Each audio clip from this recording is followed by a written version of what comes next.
দেখি কি আছে বলো দেখি। আমার সাথে 7 বছর হলো শারীরিক সম্পর্ক করে। কে করে পোকা করে। রফিকুল ইসলাম, হ্যাঁ রফিকুল ইসলাম পোকা।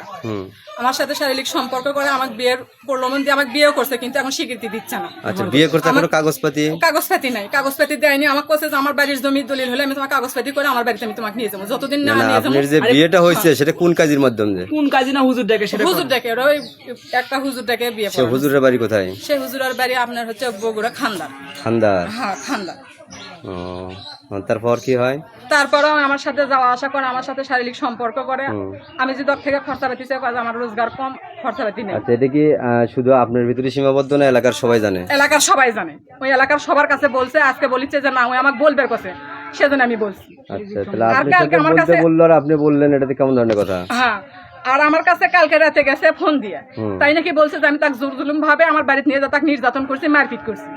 আমার কাছে সে রেকর্ড আছে, তাই আমার কাছে ফোন দিছে, সে ফোনে আমি কথাবার্তা বলছি। সেই রেকর্ডটা যদি আপনারা দেখতে চান বা জানতে চান, সেটা জানতে পারেন।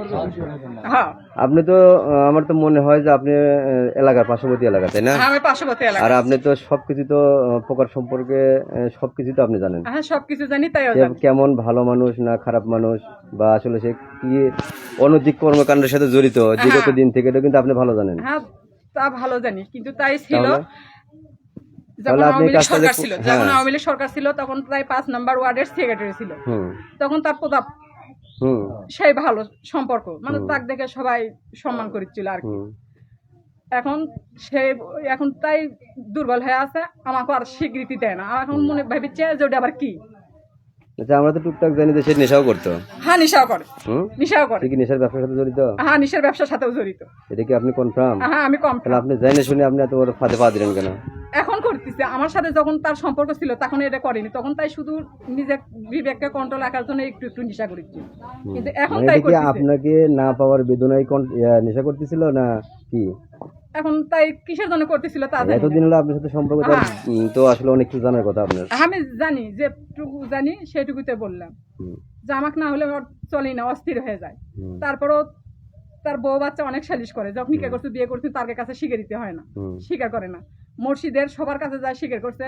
আমাকে মসজিদের মাংস ঠেকে দিয়ে তাকে ডাকছে যে তুমি যদি বিয়ে শাদী করে থাকো তাহলে মসজিদে তার ইয়ে করা লিখবি, মাইনা দেওয়া লিখবি, মাইনা টাইনা যা তো কিছু আছে এগুলো থাকা লিখবি, ইসলাম ধর্ম তো আমার মানানো লিখবি। হ্যাঁ, আমি বিয়ে শাদী করছি।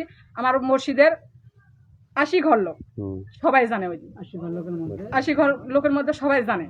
কিন্তু তাকে কথা আমি মিথ্যা ভাবিচ্ছে, আমি নাকি বলছি যে তুমি এই কথা বলো।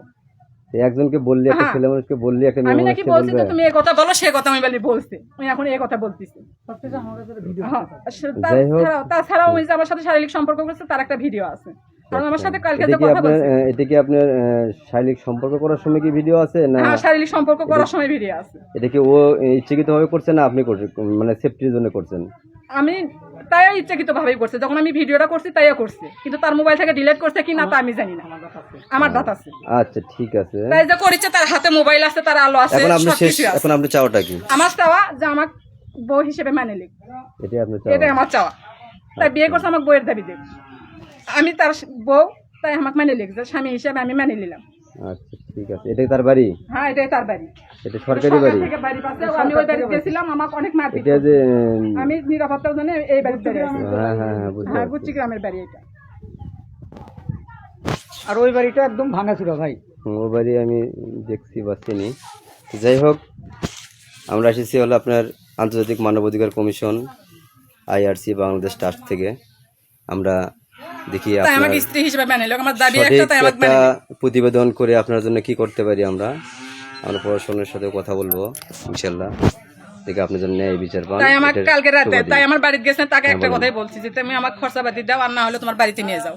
এই কথার জন্য তাই আমাকে মারপিট করে আমার বাড়ি থেকে চলে। আপনি কি মারছে আপনাকে? হ্যাঁ, আমাকে মারছে। দেখেন পায়ের আঙ্গুলটা কি করে দিছে, তারপর গালে স্যান্ডেল দিয়ে বাড়ি দিছে। স্যান্ডেল আমার ঘরে আছে একটা, আর একটা। আচ্ছা, আপনার কি স্বামী সংসার আগে কি অতীতে কোথাও ছিল? আমার স্বামী ছিল, তাই মারা গেছে স্ট্রোক করে। হ্যাঁ, তারপরে এখন আর কেউ নাই? এখন আর কেউ নেই। সন্তান আমার একটা পালিত মেয়ে আছে। সেটা কি আপনার কাছে থাকে? হ্যাঁ, আমার কাছেই থাকে। সেটা কি আসলে আপনাদের দুজনের সম্পর্ক কি জানে? হ্যাঁ, জানে। তার কাছ থেকেও শুনলে আপনি শুনতে পারেন। তার বয়স 9 বছর। আচ্ছা, ঠিক আছে। আলহামদুলিল্লাহ, ভালো থাকেন। আর এই যে মারামারি করছে, আমাকে যে মারপিট করে খেয়েছে, লোকজন আরো জানে, তাদের থেকে যদি জানতে চান আচ্ছা, আপনার পুরো জানতে নামটা পারেন। বলেন তো। আমার নাম মোসাম্মদ কল্পনা বেগম। আপনার পুরো ঠিকানাটা বলেন। আমার বাবার নাম মোহাম্মদ ইদ্রিস পরামানি। আমার গ্রাম দরগাতলি, থানা গাবতলি, জেলা বগুড়া। আচ্ছা, ঠিক আছে, আলহামদুলিল্লাহ।